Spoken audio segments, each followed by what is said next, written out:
અરે આવે આવે 30 માંથી 30 માર્ક્સ આવે. નમસ્કાર વિદ્યાર્થી મિત્રો.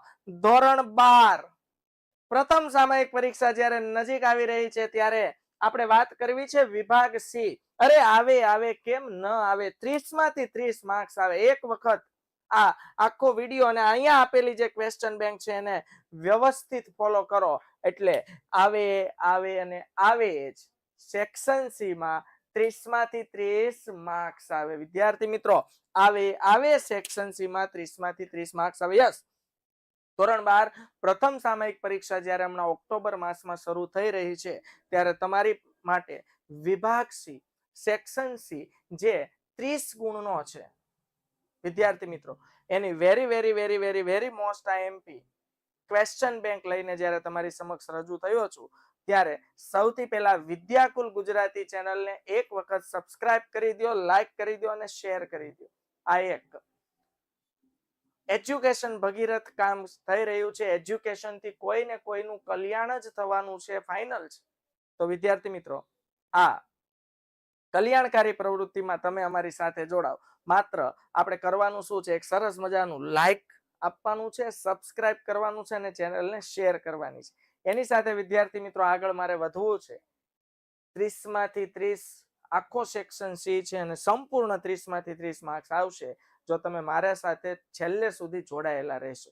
જ્યાં જરૂર પડે સ્ક્રીનશોટ લેવાની ત્યાં તમે સ્ક્રીનશોટ લઈ શકો છો. ઓકે વિદ્યાર્થી મિત્રો, ચેપ્ટર 1 છે સંચાલનનું સ્વરૂપ અને મહત્વ. તો ધંધાકીય એકમમાં સંચાલનનું સ્વરૂપ કયા પ્રકારનું હોય અને ધંધામાં સંચાલન એટલે કે મેનેજમેન્ટની શું ઇમ્પોર્ટન્સ છે, મેનેજમેન્ટની શું જરૂર છે. એવો કયો ધંધો છે કે જે સંચાલન વગર ચાલે, એવો કયો ધંધો છે કે જેમાં મેનેજમેન્ટ ન હોય. સંચાલન જરૂરી છે, મેનેજમેન્ટ જરૂરી છે. વિદ્યાર્થી મિત્રો તો ચેપ્ટર 1 ની ક્વેશ્ચન બેંક છે વિદ્યાર્થી મિત્રો, દરેક પ્રશ્ન 2 ગુણનો આવે છે. તો કર્મચારી વ્યવસ્થાની સમજ આપો. હવે સ્વાભાવિક છે કર્મચારી વ્યવસ્થા આખું એક ચેપ્ટર આવવાનું છે ત્યારે પહેલા ચેપ્ટરમાં સરસ મજાનો પ્રશ્ન પૂછાય કે કર્મચારી વ્યવસ્થાની સમજ આપો. બાળકો, ધંધાકીય એકમ જ્યારે આપણે મોટા પાયે ચાલુ કરીને બેઠા છીએ ત્યારે દરેક કર્મચારીઓ પોતપોતાનું કાર્ય કરે, દરેક કર્મચારીઓ પાસે પોતપોતાનું કામ હોય, દરેક કર્મચારીઓ યોગ્ય જગ્યાએ એટલે પોતાને સોંપવામાં આવેલી જવાબદારી યોગ્ય રીતે નિભાવતો હોય એ ખૂબ જરૂરી છે. તો આવા સંજોગોમાં કર્મચારી વ્યવસ્થાની જરૂરિયાત ખૂબ આવશ્યક બની જાય છે. વિદ્યાર્થી મિત્રો કિંમત અંગેના નિર્ણયોમાં કઈ કઈ બાબતોનો સમાવેશ થાય છે. સ્વાભાવિક છે આપણે જ્યારે ધંધાકીય એકમ લઈને બેઠા હોઈએ ત્યારે આપણે જે વસ્તુનું ઉત્પાદન કરીએ છીએ વસ્તુની કિંમત કેટલી રાખવી. બાળકો, જે વસ્તુનું આપણે ઉત્પાદન કરીએ છીએ એના માટે એક આખું કોસ્ટ અકાઉન્ટ બને છે. કોર્પોરેટ જે કંપનીઓ હોય છે વિદ્યાર્થી મિત્રો, તમે આગળ ભણશો કોમર્સ સેક્શનમાં એટલે સીએ માં કે બીકોમ માં કે કોઈ પણ ફિલ્ડમાં તમે જાઓ એટલે કોસ્ટ અકાઉન્ટ આખો સબ્જેક્ટ આવે છે. એમાં એક સરસ મજાનું ચેપ્ટર આવે છે કોસ્ટ શીટ. કોસ્ટ શીટ એટલે વિદ્યાર્થી મિત્રો એ કોસ્ટ શીટના માધ્યમથી એવું કહી શકાય કે વસ્તુની કિંમત નક્કી કરવામાં આવે છે. તો વિદ્યાર્થી મિત્રો વસ્તુની કિંમત નક્કી કરવામાં કેટલા બધા ફેક્ટર ધ્યાનમાં લેવામાં આવે છે. યસ, વસ્તુના ઉત્પાદન માટે એની સાથે જોડાયેલા કર્મચારીઓનો પગાર, એ ઉપરાંત લાઇટ બિલ, વીજળી બિલ, ઓફિસ ખર્ચ, એ ઉપરાંત વસ્તુ તૈયાર થઈ ગયા પછી પણ સેલિંગ એન્ડ ડિસ્ટ્રીબ્યુશન એક્સપેન્સીસ એટલે કે વસ્તુને વેચવા માટે લાગતો ખર્ચો, પેકેજિંગનો ખર્ચો છે. આ તમામ વસ્તુ જ્યારે એડ થાય એટલે વસ્તુની પડતર મળે. પડતર એટલે એવી કિંમત જે કિંમતે તમે વસ્તુ વેચો તો તમને કોઈ નુકસાન ન થાય પણ કોઈ ફાયદો પણ ન થાય, એને કહેવાય વસ્તુની પડતર. તો વિદ્યાર્થી મિત્રો એક વખત પડતર કિંમત ધંધાકીય એકમ લાવે છે પછી એમાં યોગ્ય નફો ઉમેરવો અને પછી એનું વેચાણ કરવું. તો કિંમત અંગેના નિર્ણયોમાં કઈ કઈ બાબતોનો સમાવેશ થાય છે, એ ઉપરાંત બજાર સંચાલનનો મુખ્ય હેતુ કયો છે કે બજાર સંચાલનનો મુખ્ય હેતુ શું છે. उसके बाद બજાર સંચાલનના મુખ્ય તત્વો કયા છે. આ very most important question bank છે ચેપ્ટર 1 ની. આટલા ક્વેશ્ચન તો તમે આજે ને આજે ક્લિક કરી લ્યો તમારા માઇન્ડમાં. આ બધા ચેપ્ટરના પ્રથમ પરીક્ષાના જે 1 થી 7 ચેપ્ટર છે તમામ ચેપ્ટરના સેક્શન સી ના પ્રશ્નો આમાંથી જ કરો, આમાંથી જ આવશે, આમાંથી જ પૂછાશે અને લખતાની સાથે જ 30 માંથી 30 માર્ક્સનો તમને કોન્ફિડન્સ પ્રાપ્ત થશે. બજાર સંચાલનના મુખ્ય તત્વો કયા છે? તો વિદ્યાર્થી મિત્રો, વિધાન સમજાવો. નિમ્ન સપાટી એ કાર્યકારી સંચાલનની સપાટી છે. સ્વાભાવિક છે, નિમ્ન સપાટી એટલે સંચાલનની 3 સપાટીઓમાંથી સૌથી નીચે એટલે કે તળ સપાટીએ આવતી સંચાલન સપાટી. હવે નિમ્ન સપાટીએ તમામ પ્રકારના જે પ્રોડક્શનના ઉત્પાદનના જે કામ થવાના બધા નિમ્ન સપાટીએ થાય છે. કારણ કે જે ટોચની સપાટી છે જ્યાં સીઈઓ મેનેજમેન્ટ લેવલના વ્યક્તિઓ બિરાજમાન છે ત્યાં તો માત્ર નિર્ણય ઘડતર, હેતુ નિર્ધારણ, ધ્યેય નિર્ધારણ થાય છે. વિભાગીય સપાટીએ મેનેજરોની નિમણૂક થાય છે જે તળ સપાટીએ રહેલા તાબેદારો પાસેથી કામ કઢાવે છે. એટલે તમામ પ્રકારના કાર્યો કાર્યકારી સપાટીએ થાય છે. એટલે એમ કહેવાય કે નિમ્ન સપાટી એ કાર્યકારી સંચાલનની સપાટી છે. પછી વિધાન છે નિમ્ન સપાટી, સોરી એકવાર રિપીટ થઈ ગયું છે પણ આપણે એક પ્રશ્ન ધ્યાનમાં લઈશું. પછી સંચાલનની વિવિધ સપાટીઓના નામ આપી આકૃતિ દોરો. હવે આપણને ખબર છે એક સરસ મજાનું ટ્રાયેંગલ બને છે કે સંચાલનની સપાટીનું ટ્રાયેંગલ છે બાળકો, ઉચ્ચ સપાટી, મધ્ય સપાટી અને તળ સપાટી. તો ઉચ્ચ સપાટીએ કોણ હોય છે? સીઈઓ, મેનેજિંગ ડિરેક્ટર અને સંચાલક. મધ્ય સપાટીએ વિભાગીય અધિકારીઓ અને તળ સપાટીએ તાબેદારો છે, ફોરમેન છે, કર્મચારીઓ છે. તો સરસ મજાની આકૃતિ દોરીને નામકરણ કરીને અંદરની તમામ વિગતો લખીને આકૃતિ દર્શાવવાથી પૂરેપૂરા 2 માર્ક્સ પ્રાપ્ત થાય છે. આગળ જોઈએ વિદ્યાર્થી મિત્રો, ચેપ્ટર નંબર 2, સંચાલનના સિદ્ધાંતો. તો સંચાલનના સિદ્ધાંતોમાં આ 7 પ્રશ્નો છે, વેરી વેરી મોસ્ટ ઇમ્પોર્ટન્ટ છે. પહેલા આવે છે રૂલ ઓફ થંબ કોને કહે છે? તો વિદ્યાર્થી મિત્રો, રૂલ ઓફ થંબ એટલે સંચાલન જ્યારે આધુનિક આવ્યું એ પહેલા રૂલ ઓફ થંબ નો નિયમ અપ્લાય થતો હતો કે ઉપરી કક્ષાએ બિરાજમાન જે અધિકારીઓ છે, જે સીઈઓ છે, જે મેનેજમેન્ટ કક્ષાના વ્યક્તિઓ છે, એ પોતે જે પ્રકારનું કામ ઈચ્છે છે એવો કર્મચારીઓ પાસેથી જડ આગ્રહ રાખે છે. આને કહેવાય રૂલ ઓફ થંબ. વિદ્યાર્થી મિત્રો, પ્રથમ સામયિક પરીક્ષામાં બીએ ના જે 7 ચેપ્ટર આવશે. ઓકે, તો વિદ્યાર્થી મિત્રો, સંચાલનના સિદ્ધાંતો પરિવર્તનશીલ છે, સમજાવો. બાળકો, સંચાલનના સિદ્ધાંતો ક્યારેય જડ ન હોવા જોઈએ. સંચાલનના સિદ્ધાંતો ફ્લેક્સિબલ હોવા જોઈએ. સમય સંજોગને આધીન સંચાલનના સિદ્ધાંતોમાં ફેરફાર કરવાનો હોય છે. ટેલરની ભિન્ન વેતન દરની પદ્ધતિ વિશે સમજાવો. તો ભાઈ ટેલર છે એને અલગ અલગ ભિન્ન વેતન દરની પદ્ધતિઓ આપી છે. ફોર એક્ઝામ્પલ, ટેલર એવું કહે છે કે જે વ્યક્તિ વધુ ઓછા સમયે વધુ કાર્યક્ષમતાથી કામ કરે છે એને વધુ સેલેરી મળવી જોઈએ, અને વધુ સમયમાં ઓછું કામ કરે છે એને ઓછી સેલેરી મળવી જોઈએ. આવી ભિન્ન વેતન દરની અનેક પદ્ધતિઓ ટેલરે આપેલી છે. વૈજ્ઞાનિક સંચાલન એટલે શું? વૈજ્ઞાનિક સંચાલન એટલે આધુનિક સંચાલન. સમાનતાનો સિદ્ધાંત શું સૂચવે છે? સમાનતા એટલે ઇક્વાલિટી. તમે કાર્યની સોંપણી આ કરો છો તો ઇક્વાલિટી રાખો. સમાન કર્મચારીઓને સમાન કાર્ય સોંપો. હુકમની એક વાક્યતાનો સિદ્ધાંત સમજાવો. હવે હુકમની એક વાક્યતાનો સિદ્ધાંત, વિદ્યાર્થી મિત્રો, જ્યારે તાબેદારો તળ સપાટીએ કામ કરતા હોય ત્યારે ઉપરી મધ્ય સપાટીએ સમજો 4 અધિકારીઓ છે અને 4 વિભાગીય અધિકારીઓ જો કર્મચારીઓને કામ સોંપણી કરે તો આવા સંજોગોમાં કામનું યોગ્ય રિઝલ્ટ આવતું નથી. કારણ કે હુકમની એક વાક્યતાનો નિયમ જળવાઈ રહેતો નથી. હુકમની એક વાક્યતાનો નિર્ણય એટલે કર્મચારી કોઈ એક વ્યક્તિ પાસેથી જ હુકમ અને આદેશ મેળવવા માટે તત્પર હોય. 2-3 વ્યક્તિ પાસેથી જો કર્મચારીને કામ મળતું હોય તો સ્વાભાવિક છે કર્મચારી કન્ફ્યુઝ થાય છે અને કામનું યોગ્ય રિઝલ્ટ આવતું નથી. ઓકે, હેનરી ફેયોલે ઔદ્યોગિક સાહસની પ્રવૃત્તિને કયા 6 ભાગમાં વહેંચી છે? ટેકનિકલ પ્રવૃત્તિને આ બધી પ્રવૃત્તિઓ આવે છે. તો વિદ્યાર્થી મિત્રો, તમે ઈચ્છો તો આનો સ્ક્રીનશોટ લઈ શકો છો. ટોટલ 7 પ્રશ્નોમાંથી ચેપ્ટર 2 માંથી પ્રશ્નો આવશે. એટલા વેરી મોસ્ટ ઇમ્પોર્ટન્ટ પ્રશ્નો છે.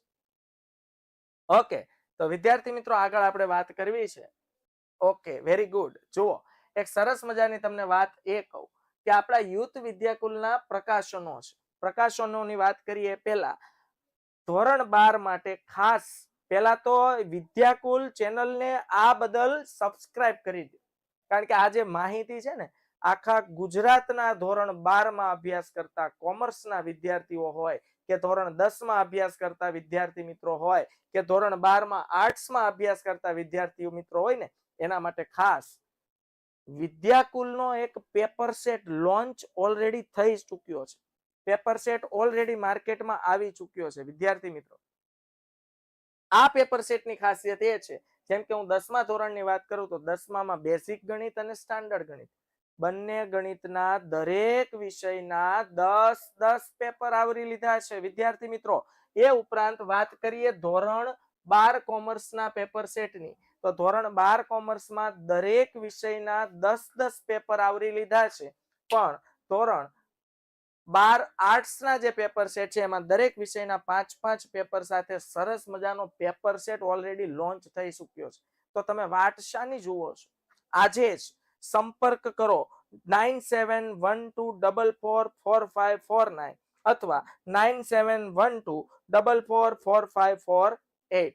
વિદ્યાર્થી મિત્રો, પ્રથમ 500 વિદ્યાર્થી મિત્રો જો આ ઓફરનો લાભ લે છે અને યુથ 500 કૂપન કોડ સાથે અપ્લાય કરે છે તો એમને હોમ ડિલિવરી ચાર્જ એટલે કે અહીંથી કુરિયર મોકલવાનો જે ચાર્જ છે એ કોઈ પેડ કરવાનો થતો નથી.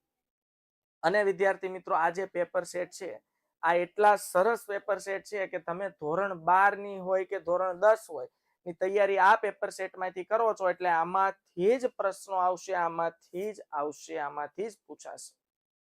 આજે જ મંગાવો, કઈ નહીં તો કોલ કરીને જાણકારી મેળવો, પેપર સેટનો ડેમો ચેક કરો. વિદ્યાર્થી મિત્રો, સાથે સાથે ધોરણ 10 ના ટીચર્સ રિકમેન્ડેડ બુક્સ પણ છે. ટેક્સ્ટ બુક્સ સમાન ગણિત શિક્ષક, વિજ્ઞાન, સામાજિક વિજ્ઞાન, English text book, English grammar અને વિદ્યાર્થી મિત્રો ગ્રામર ગીતા તો ખરું છે. આખો સેટ જો તમે મંગાવો છો તેની ટોટલ કિંમત થાય છે 1650. પણ વિદ્યાર્થી મિત્રો કોમ્બો ઓફર છે એટલે 1400 રૂપિયામાં તમને પ્રોવાઈડ કરવામાં આવે છે.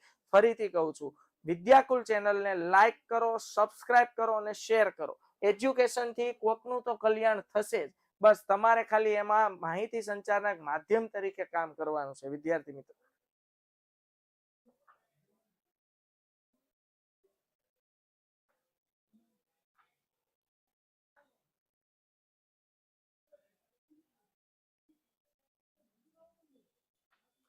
તો હવે જોઈએ વિદ્યાર્થી મિત્રો, ચેપ્ટર 3 આયોજન. આયોજન પરિવર્તનશીલ હોવું જોઈએ. શા માટે? પહેલા તો આપણને ખબર છે કે આયોજન ભવિષ્ય માટે છે અને ભવિષ્ય અચોક્કસ છે, અનિશ્ચિત છે. ભવિષ્યમાં કઈ વસ્તુ કેવી રીતે કેટલી માત્રામાં અને કેટલા પ્રમાણમાં બને એ કોઈ આપણને ખબર નથી. તો બાળકો, આયોજન એ પૂર્વ નિર્ધારિત છે. એટલે ભવિષ્યમાં જે બનાવ બનવાનો છે એના વિશે અગાઉથી નક્કી કરેલી પ્રવૃત્તિ છે. તો આયોજન ક્યારે જડ ન હોવું જોઈએ. સમય, સંજોગ અને પરિસ્થિતિ ભવિષ્યમાં જ્યારે અલગ હોય છે, સમજો આપણે ધારી લીધેલ પરિસ્થિતિને આધીન આયોજન ઘડ્યું હોય તો ભવિષ્યમાં આ પરિસ્થિતિમાં જો કોઈ ચેન્જીસ આવે છે તો આવા સંજોગોમાં વિદ્યાર્થી મિત્રો આપણે આપણા આયોજનમાં ચેન્જીસ કરવો પડે છે. સમય, સંજોગ અને પરિસ્થિતિને આધીન બદલવું પડે છે. એટલે એમ કહેવાય કે આયોજન એ જડ નથી, પરિવર્તનશીલ છે, ફ્લેક્સિબલ છે. ગૌણ યોજના કોને કહે છે? ગૌણ યોજના એટલે વિદ્યાર્થી મિત્રો સામાન્ય રીતે સમજો કે ટાયર મેન્યુફેક્ચરિંગ, કાર મેન્યુફેક્ચરિંગ કરતી કંપની છે તો એ વ્યક્તિએ કારની કંપની બનાવનાર જે સંચાલકો છે એને નિર્ણય લેવાનો છે ગૌણ યોજના કે ટાયર પોતે બનાવવા કે અન્ય એમઆરએફ કંપનીને બનાવવા માટેનો ઓર્ડર આપવો. કારણ કે કાર બનાવનાર કંપની છે તો કાર બની જાય પછી ટાયર ફિટ કરવા કઈ બીજી કંપનીમાં ન મોકલવાના. તો હવે એ નક્કી કરશે કે આપણે પોતે ટાયરની ફેક્ટરી નાખવી છે, ટાયરની ફેક્ટરીનું સ્ટાર્ટઅપ કરવું છે કે એમઆરએફ ઓલરેડી સ્ટાર્ટઅપ કંપની છે એની પાસેથી ઓર્ડર પ્રમાણે ટાયર મંગાવી લેવા છે. ગૌણ યોજના. વ્યૂહરચના શા માટે જરૂરી છે?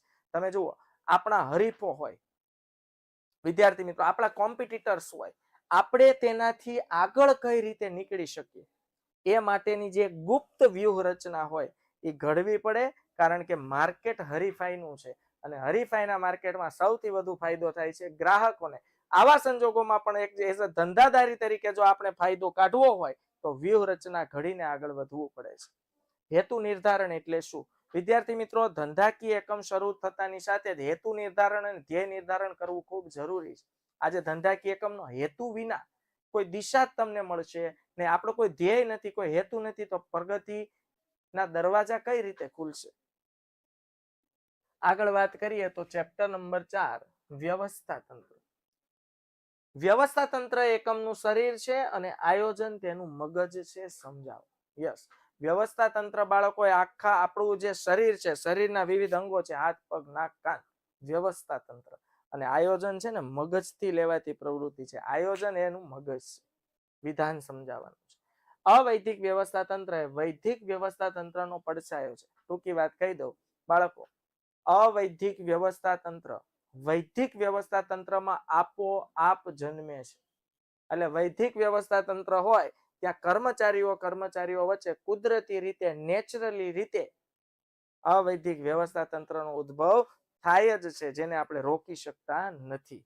એટલે એમ કહેવાય કે અવૈધિક વ્યવસ્થા તંત્ર એ વૈધિક વ્યવસ્થા તંત્રનો પડછાયો છે. એટલે કે જ્યાં જ્યાં વૈધિક વ્યવસ્થા તંત્ર જશે ત્યાં સાથે સાથે અવૈધિક વ્યવસ્થા તંત્ર હશે જ. વિકેન્દ્રીકરણ ક્યારે શક્ય બને છે? વિદ્યાર્થી મિત્રો, જ્યારે આપણે વિશિષ્ટીકરણનો લાભ લેવો હોય, પછી એ વસ્તુ હોય કે કર્મચારીઓની કાર્યક્ષમતા હોય, કર્મચારીઓની કાર્યક્ષમતા અને વસ્તુની ગુણવત્તામાં જ્યારે વિશિષ્ટીકરણનો લાભ લેવો હોય ત્યારે વિકેન્દ્રીકરણ ખૂબ શક્ય બને છે. આજે ટૂંકી ઇન્ફોર્મેશન આપું છું, એ પણ તમારા માટે કી ફેક્ટર સમાન સાબિત થશે.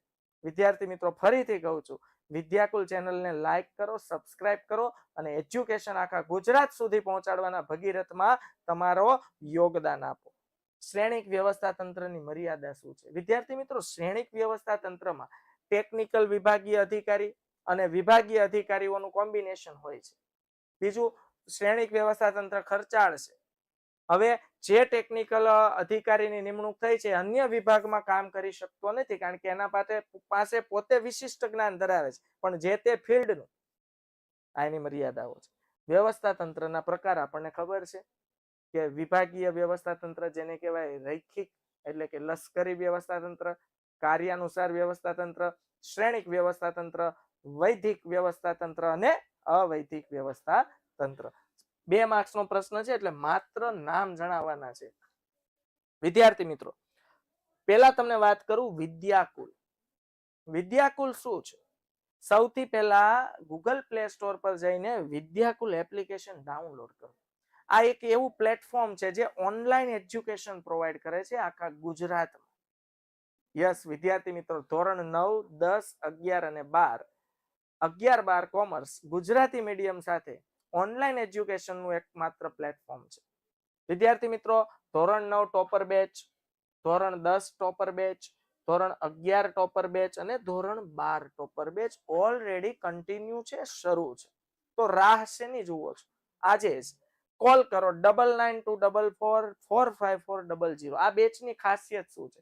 ઓનલાઈન માધ્યમથી તમે ભણી શકો છો.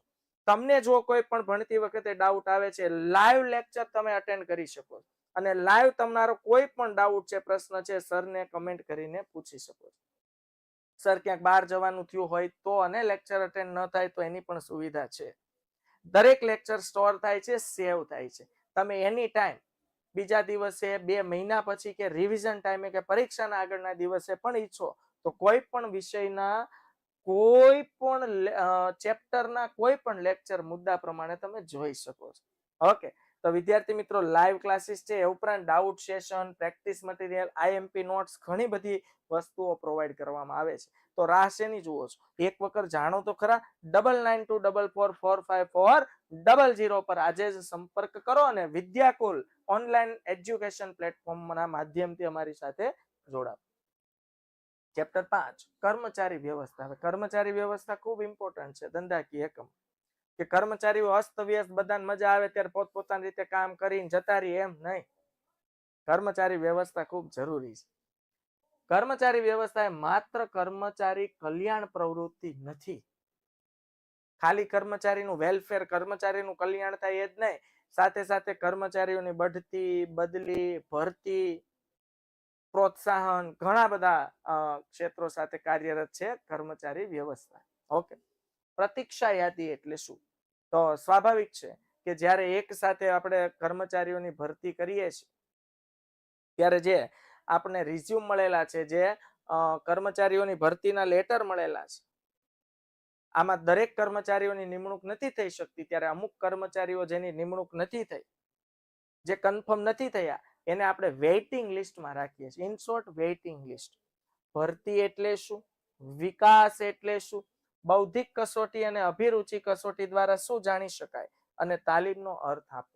તો વિદ્યાર્થી મિત્રો, ચેપ્ટર 5 ના IMP screenshot, take a screenshot. Okay, આગળ વધીએ વિદ્યાર્થી મિત્રો. Chapter number 6, દોરવણી. દોરવણી ક્યાં જરૂરી નથી? દોરવણી એટલે એક પ્રકારનું માર્ગદર્શન આપવું કર્મચારીઓને, એના પર સતત દેખરેખ રાખીને એને આગળ વધારવા.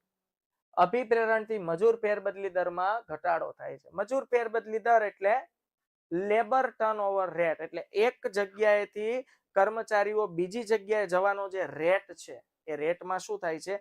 ઘટાડો થાય છે. અભિપ્રેરણ એટલે પ્રોત્સાહન.